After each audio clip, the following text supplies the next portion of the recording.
Welcome, everyone. My name is Amy Fredrigel. I use she, her pronouns, and we are glad to have you here today for our Humphrey Policy Fellows Alumni Board information session. And I'm a 2008-2009 cohort alumni, and we've got some great information here for you. We're going to walk through some things. We've got a lot of time for Q&A, but just a bit about myself. I have been doing a lot of policy and government affairs before, during, and after my time with the Policy Fellows, and I'm currently leading sustainability work at an engineering firm, which is a role I started a few months ago. And glad that you're all here today and good to connect. I'm happy to drop my LinkedIn in the chat box too, if there's any interest in questions and follow-up afterwards.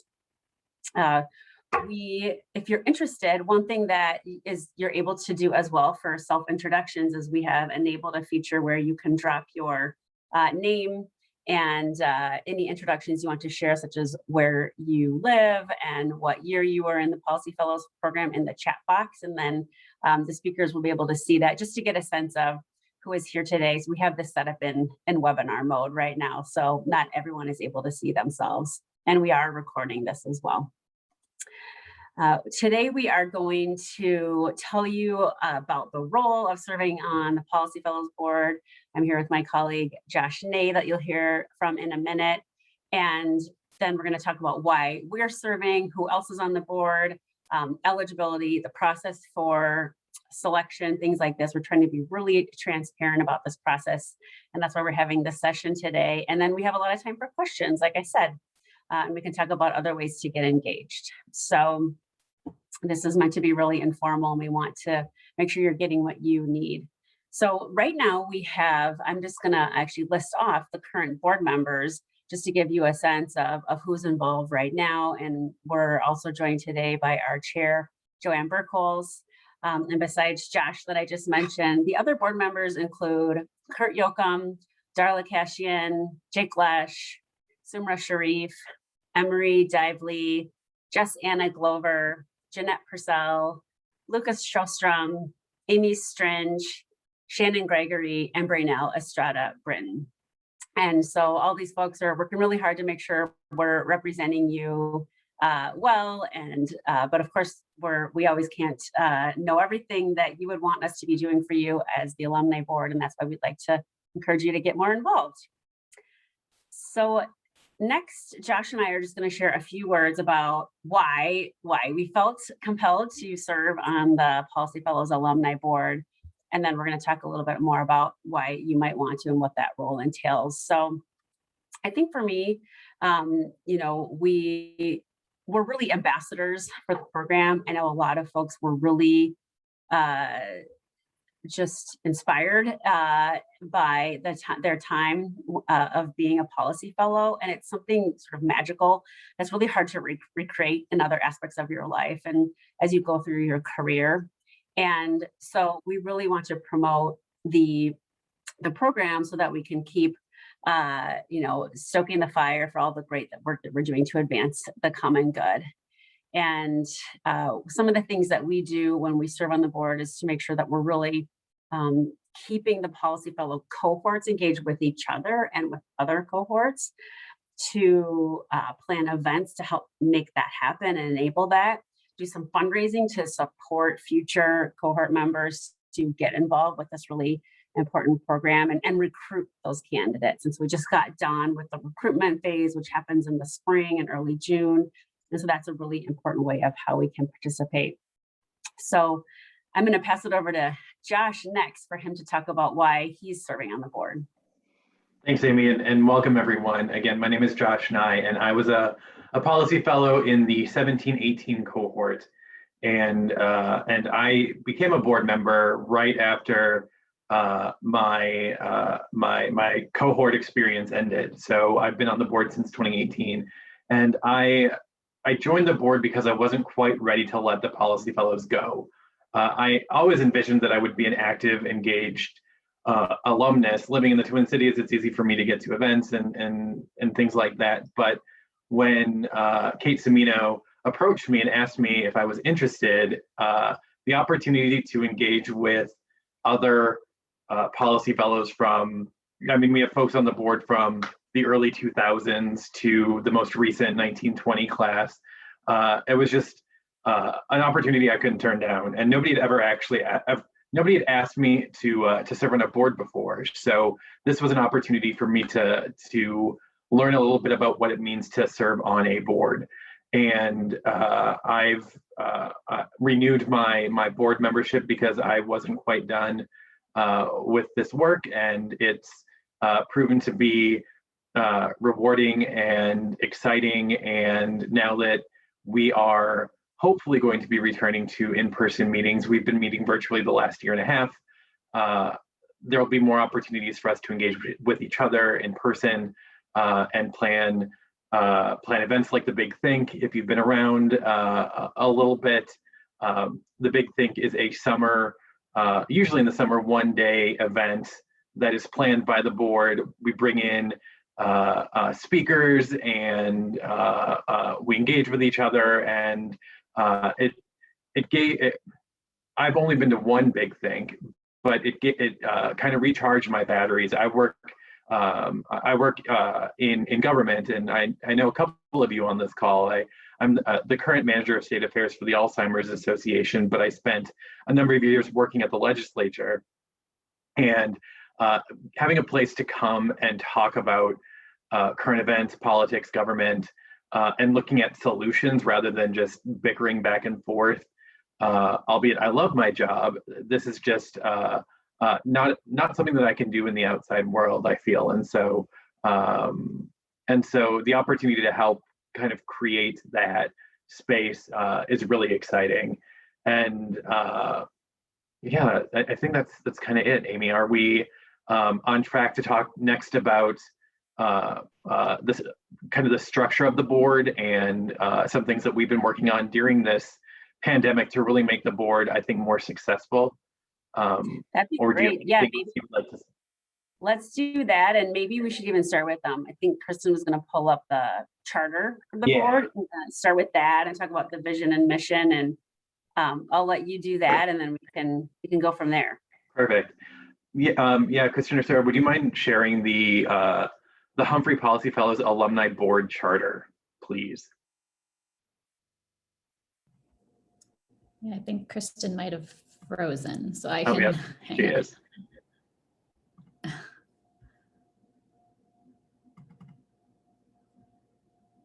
Can you see it?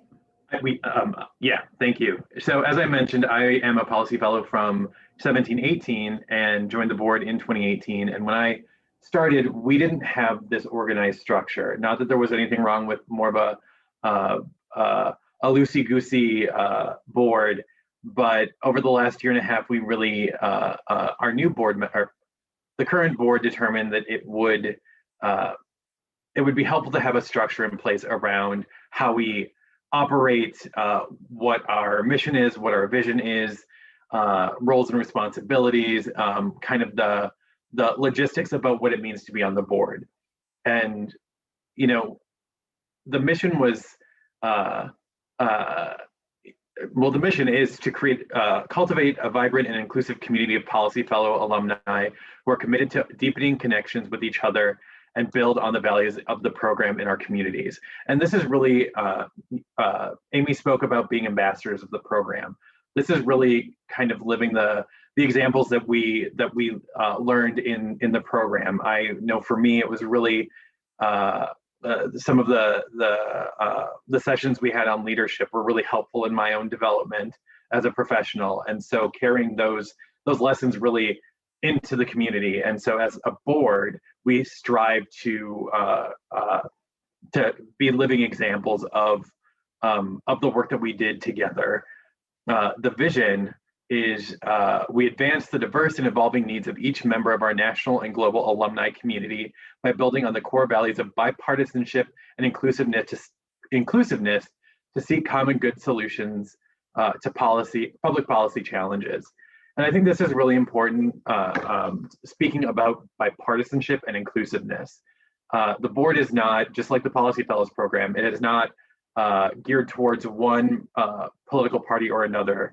On the current board, we are a mix of political beliefs, ideologies, we each bring our own thoughts and opinions, and we have created, I think, a safe space for us to bring our ideas to the table. Amy and I have had the opportunity to work together on a couple of different things now, and it's, I never would have had that opportunity in without the Policy Fellows program. And to say I've learned a lot from Amy too would be an understatement. So Amy, I want to thank you for your guidance. And so yeah, again, these are things that we didn't have up until, or that are relatively new. We thought having an organized structure would make the board more successful in supporting the current cohort, in engaging with alumni, and in working with Sarah and Kristen. And we also, in kind of this reformatting of the board, really outlined a number of board roles and responsibilities. And this is something that we expect from new folks who come on. We expect it from ourselves.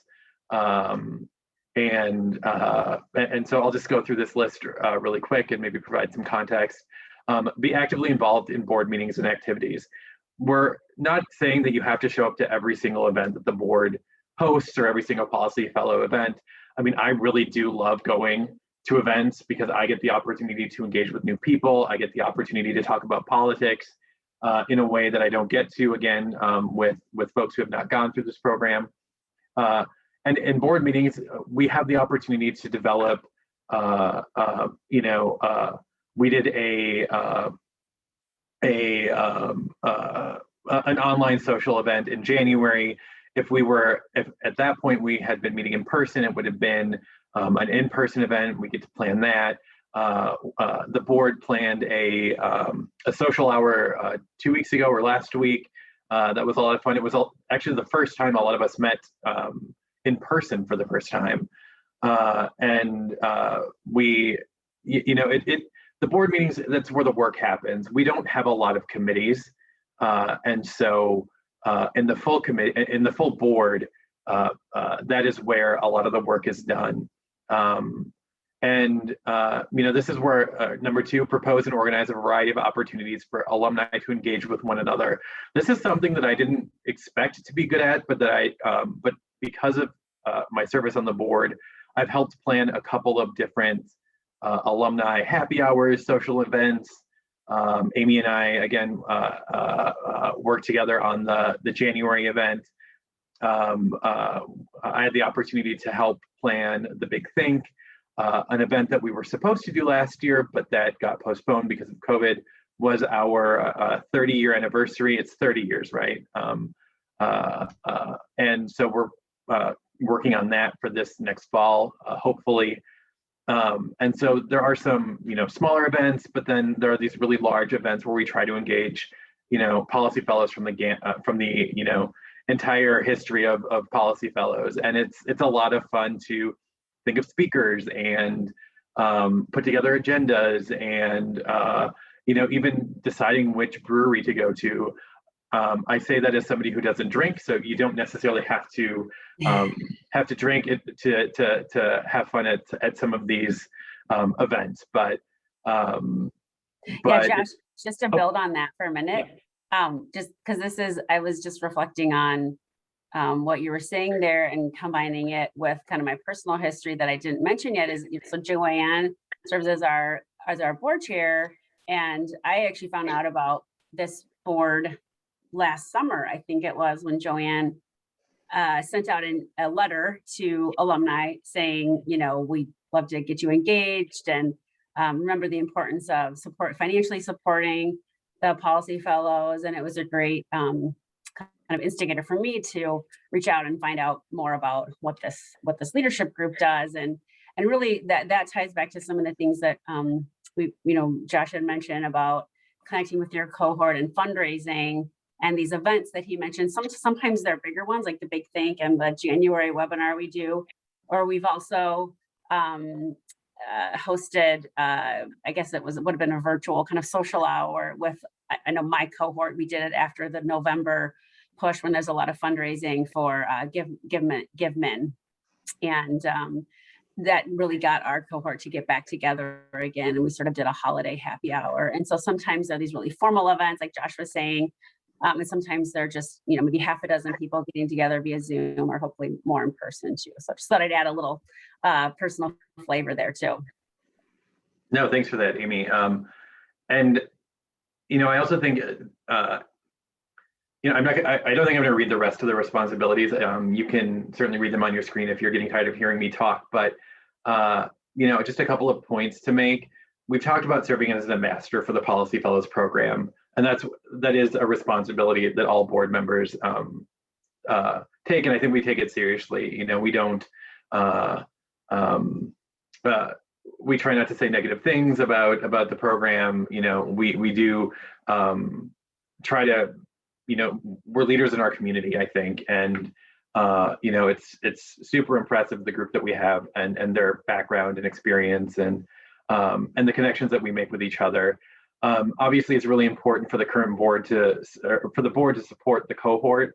We might not be, front and center, but Sarah and Kristen did a really good job of keeping us updated as to how this most recent cohort was going.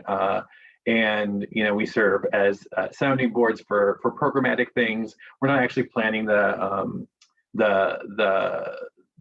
courses, but we do we are involved in supporting the current cohort. And I also think one of the things that we do really well is we, or the board and other active alumni too, you don't have to just be on the board to recruit new people to apply for the program. I think that really is up for, it's something all alumni should do, but we do try to seek and convince people to apply for the Policy Fellows program. And that's kind of fun to tell them about our experience and so that is something that is expected. I mean, you don't have to, bring in 30 people, but I think 2 or 3 is what I try to get to. And then finally, the thing that worried me a little bit when I was asked to join the board is fundraising. I've worked in politics a lot. I'm not really good at fundraising. I don't have deep pockets personally. I don't have a long list of deep pocket donors, but I don't have to just focus on fundraising. And when we do talk about fundraising, I try to offer suggestions or thoughts, but there are other people on the board who are much better at fundraising than I am and who are much more skilled at that skill set than I am. I get to learn from them, which is really, really cool. And I'm slowly but surely getting a little bit more confidence in my ability to be a proactive fundraiser and to see what goes into fundraising. But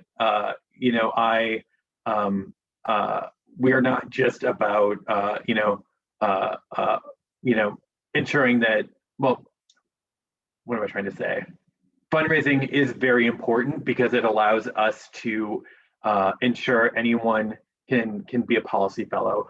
I know for me, I received a scholarship because my employer was not able to help me cover the cost of the program, and so I received a scholarship, and that scholarship was made available because of the work of the board, engaging with donors and talking about why it's important, why the Policy Fellows is important, and so. If fundraising is not your thing and that is holding you back, you should still apply. If fundraising is your thing, we'd love to talk to you. And I'm pretty sure I will have all the questions in the meetings. And I'll just another, I know this happens a lot with, people think of fundraising kind of can feel like sales or for marketing. And if that's not something you love, think of it more, it's connecting with other humans and just keeping those connections going. And you never know what those are going to lead to. There's people on our board that are really great at closing those financial deals. That's not necessarily me either. I kind of resonate with what Josh is saying, but a lot of policy fellows like to network. And so that's where this really starts, and just keeping people connected with the program and with each other, with our cohort and the communities that they live and the issues that they care about. Josh, should we talk a little bit about process? Yeah, I was gonna next. I know that took a little bit longer than I thought. This is great. But relative to eligibility, who can join the board? If you're a policy fellow or if you're a former policy fellow, then you can join the board. And we encourage you to apply. We haven't determined, a set number of people we're bringing on at this point. And so if you are interested, Amy, myself, Joanne would love to chat with you more, but we would love you to apply.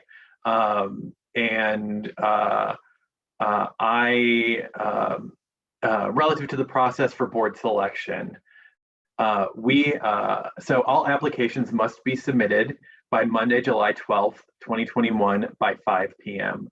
This is because the board is going to meet in July and we'll have the opportunity to review applications and make our selection. The application process is open now. I don't know if Sarah or Kristen can put the link to the application in the chat, but if you'd love to, once we sign off, if you have a few minutes and want to send it in, we'd love to review it. This is really our first go around at bringing on new board members like this, so it may not be a perfect process and things might change, but we want to be, again, as Amy said, as transparent and open with bringing on new folks as possible. And we are hopeful that we can, bring on policy fellows from all walks of life, because we all add value to each other, and so we know that we're going to be selecting applicants in July and onboarding in September, or I think July, and then we'll be making final decisions maybe in August. I think that I messed up there, but and then in September, the new board will start. If you can see it in the document that's still on your screen, we're asking for a 2-year time commitment. We meet once a month. It's about a 90-minute meeting. Right now it's on Friday afternoons via Zoom. That may change as things start meeting in person. Joanne is our fearless leader for another year. And then we established a new board role, the role of the vice chair, which will be selected, I think, in July. And that person then will take over the chair role in September of 2022. And so thank you for posting the application in the link. Amy, do you have any additional thoughts around selection?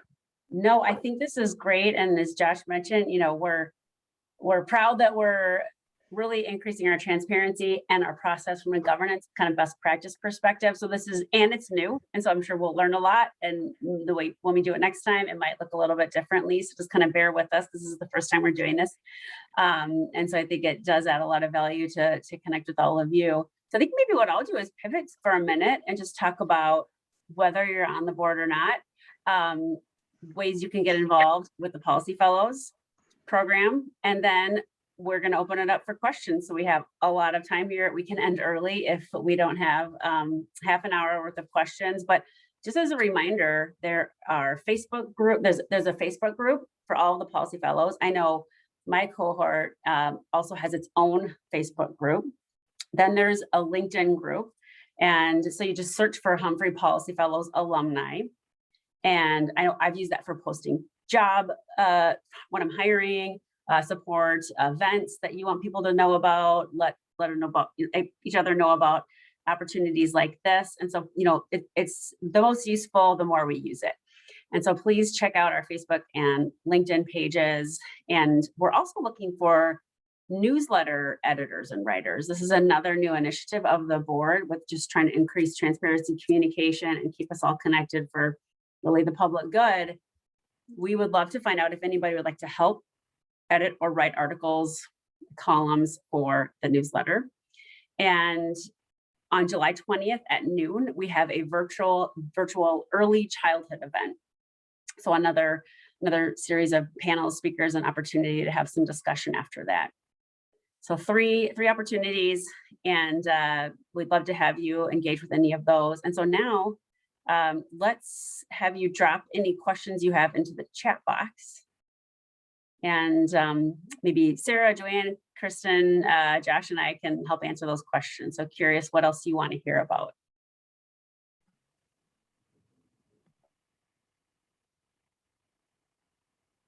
And actually, while we're queuing up any questions, since this is a group of alumni, they might not have had the chance to meet Sarah yet, because the current cohort would have met with and worked with Sarah. So maybe you know, maybe you don't know, but Sarah just started serving as the director of the Policy Fellows program in the fall, and she has just been a fabulous addition to the organization and a leader for our program, and we're having a great time working with her and having her be our leader. So Sarah, do you want to just say a little bit about your background if this is the first time people are meeting you? Sure. Thanks, Amy. So hello, everyone. Yeah, Amy's right. I started back in October and just really excited to be here. I actually finally, like I think Amy or Josh mentioned, we actually met each other for the first time like a week or so ago. And so that was great. But I have, most of my career has been involved in public policy or community work. My most recent work was executive director of an early childhood organization. And there was a similar policy fellowship program that I ran through that. And so was just excited to continue to do that similar work with this program. Great, thanks and welcome aboard again, Sarah. It'll be coming up on a year here, but it's great to have you. And we do have a question here that just came through. And it looks like the question is, what are some of the qualities and expertise you're looking for in potential board members? So we have a little bit about that in the charter, and maybe let's just pull the charter up again too, because we wrote this with some of those qualifications in mind. But we're looking for definitely, diversity of thought from the perspective of, I know one thing that really jumped out to me when I was in the program was,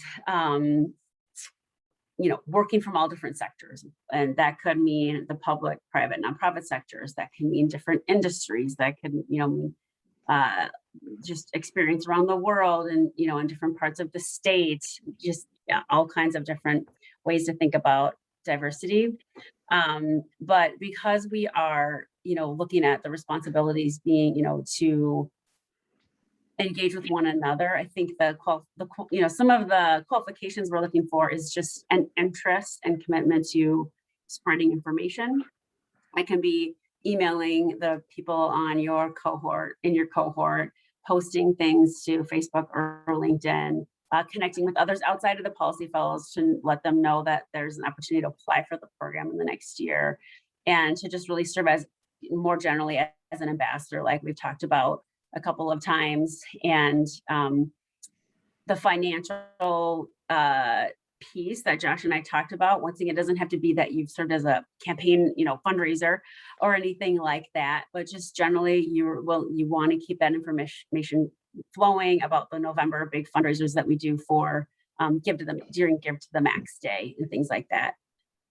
Kristen has been really helpful in giving us our email list of our cohort. We don't mass share our contact information from a privacy perspective, but on the board, because part of our role is to serve as ambassadors, we are given access to the current contact information for our cohorts, because some of us were in the program a while ago and jobs change and email addresses change. So we do have tools like that the staff helps get us. So I'll stop talking for a minute and see my other four co-panelists here want to chime in on qualifications or skills that we're looking for.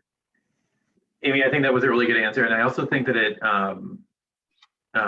you don't have to be an expert fundraiser or an expert communications person if you have experience in it, we would certainly love love that. But these are so some of the skill sets that we're looking for.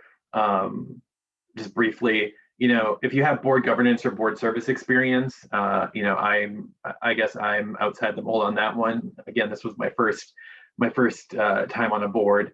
If you have event planning experience, development or fundraising experience with alumni engagement, and then marketing or communications experience. Those are, those kind of 5 buckets, I would say, are really a lot of the work that we do.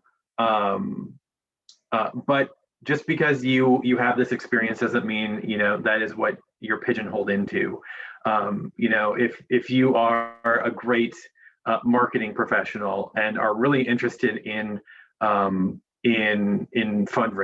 or if you're really good at fundraising, but you want to learn how to plan an event, I think that this is a really good opportunity to utilize the skills that in your work life, or if it's just something that you're really good at.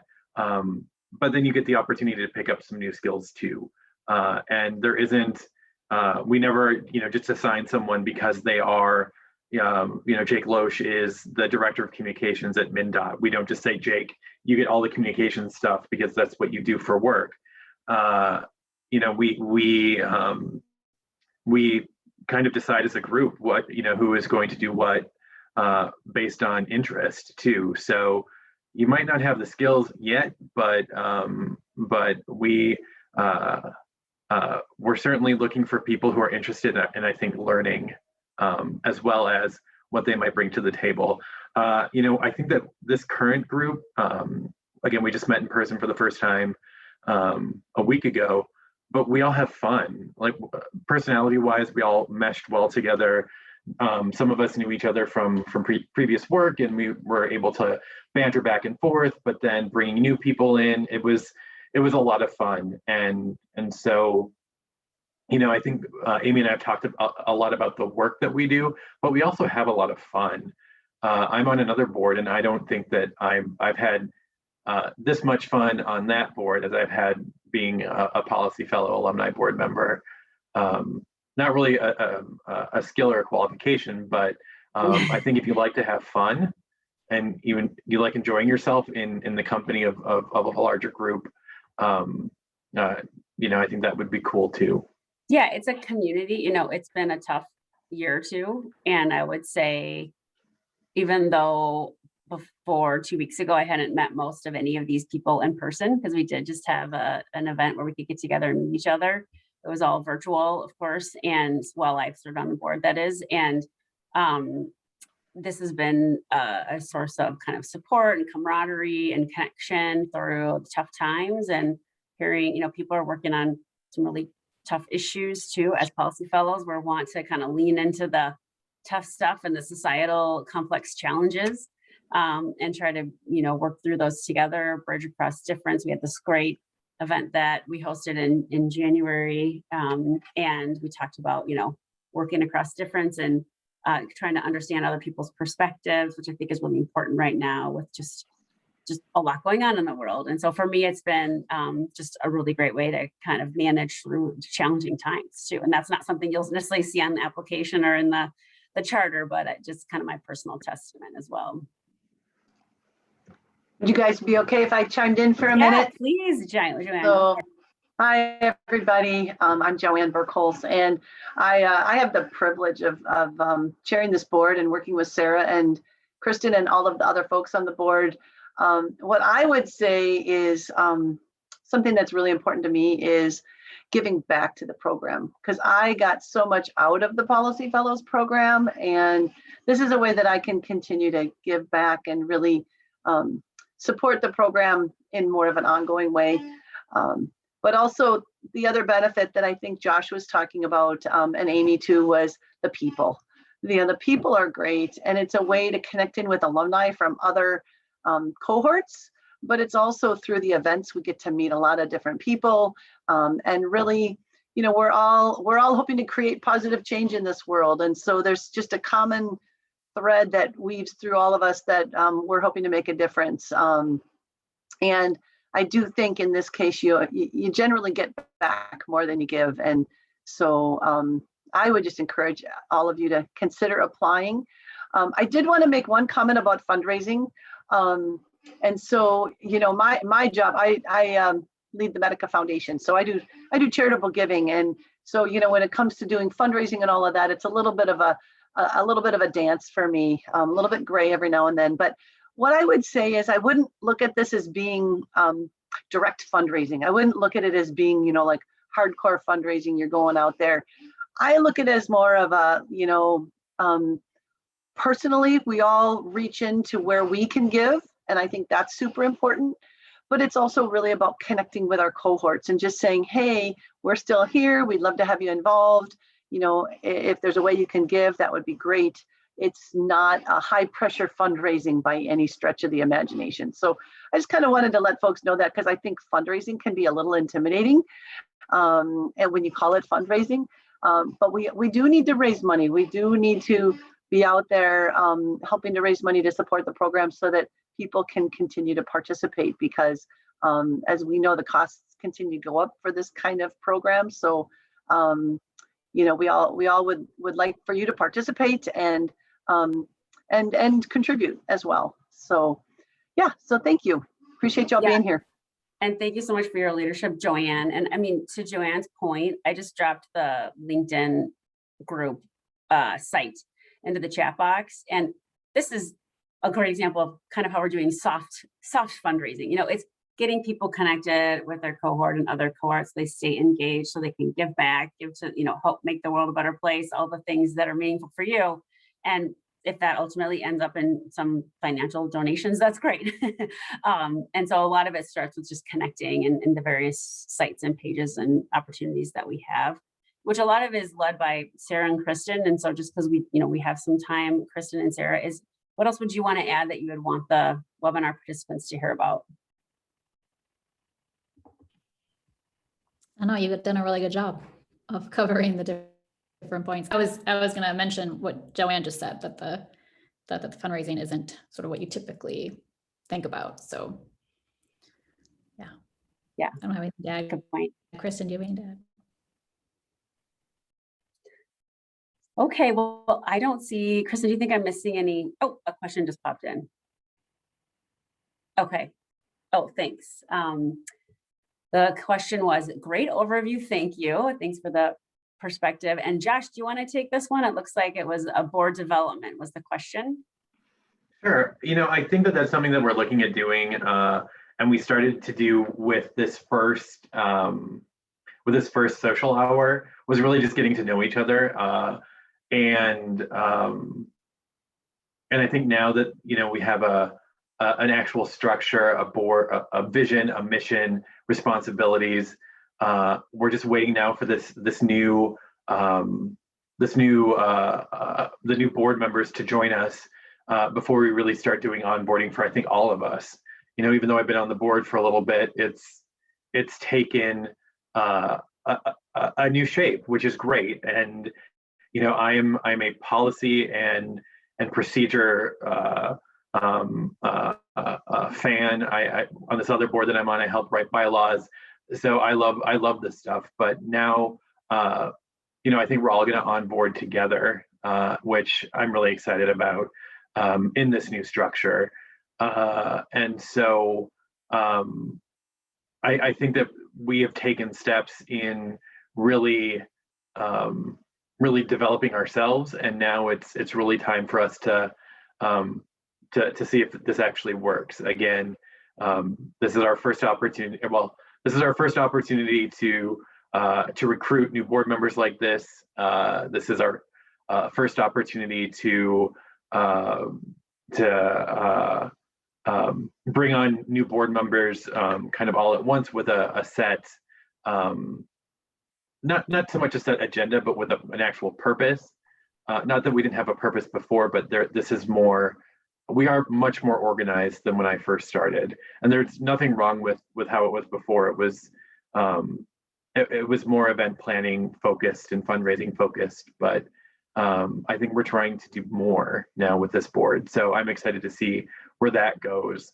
Joanne, do you want to say anything about board development?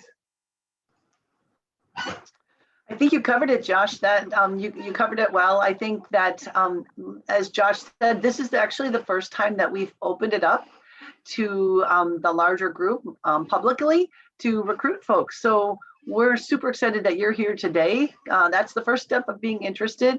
And we're going to look for people that are really interested in participating and learning. I think that's a big part of being on a board is you always learn something. You always develop new skills. And so just because you might not have the perfect skill set of being a communicator or being an event planner, there's so many things that people bring to the table.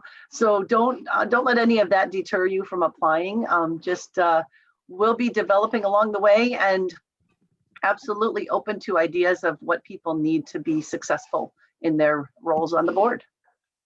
Yeah, and I was just, it's one of those things too, whether it's board development or another avenue that I would venture to guess that if an interest of a board member aligns with our mission and vision and our role, and there's an interest in someone taking and championing that effort, it's kind of, it's like the world is run by those that show up type thing. If maybe there was somebody on the board and they're like, I really want to spearhead and lean in and do some work on, what ideas might be for board development, because right now we have to prioritize because you can only do so much. And so if there was someone that came in with that interest, expertise, background, or had some resources, I'm sure the board would want to consider that. It's kind of like when you serve on a team in your job, and if you bring in this area of expertise, maybe you can kind of follow some of their interests because they're interested in helping out and rolling up their sleeves. It's a group of volunteers. So just see how it fits in with our priorities and then what resources we have to make it happen. Well, I don't see any other questions. And so I think we probably are able to wrap up a few minutes early. Once again, that we've shared the application with you and the charter for more general Policy Fellows events, the July 20th noon early childhood event. We hope you can all join us for that. And please find us on Facebook and LinkedIn and let us know if there's any newsletter editors or writers out there that, or maybe it's friends and colleagues that you have that aren't here today. So Josh and gang, anything else before we wrap up? I'm going to put my email and my LinkedIn in the chat. If you were a little intimidated by us and didn't get a chance to ask your question, feel free to reach out. Would certainly love to grab a virtual coffee or connect before July 12th, and hope to see all of your applications in, if not by the end of today, maybe the end of tomorrow. All right. Well, thanks everyone, and have a great day. Bye.